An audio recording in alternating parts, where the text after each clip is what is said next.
வால்பாறையில் வீட்டு வாசலில் சிறுவன் விளையாடிக் கொண்டிருந்த போது திடீரென ஆக்ரோஷத்துடன் பாய்ந்து வந்த சிறுத்தை சிறுவனை எதுவும் செய்யாமல் வனப்பகுதிக்குள் திரும்பி சென்றது. முழு விவரங்களை செய்தியாளர் முகமது வழங்க கேட்கலாம். முகமது, வணக்கம். விவரங்கள் என்ன முகமது?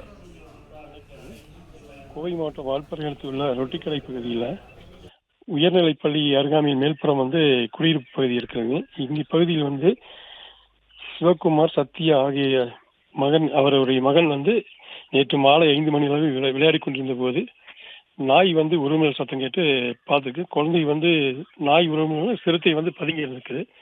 இதை கண்டு நாய் பாஞ்ச உடனே பையன் விழுந்ததுக்கு போய் பார்த்துருக்காப்புல. பார்த்த உடனே சிறுத்தை ஓடி இருக்குங்க. இதை கண்டு அப்பகுதியில் பொதுமக்கள் அச்சத்தில் இருக்காங்க. தொடர்ந்து பகுதியில் சிறுத்தை நடமாட்டம் அதிகமாக இருக்கு. ரொட்டிக்கடை பகுதியில்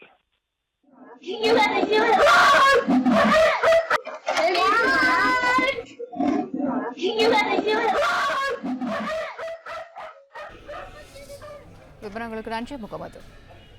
பிளே ஸ்டோர் மற்றும் ஆப் ஸ்டோரில் இருந்து பாலிமர் செயலியை QR கோடு மூலம் பதிவிறக்கம் செய்யுங்கள். செய்திகளை உடனுக்குடன் பெறுங்கள்.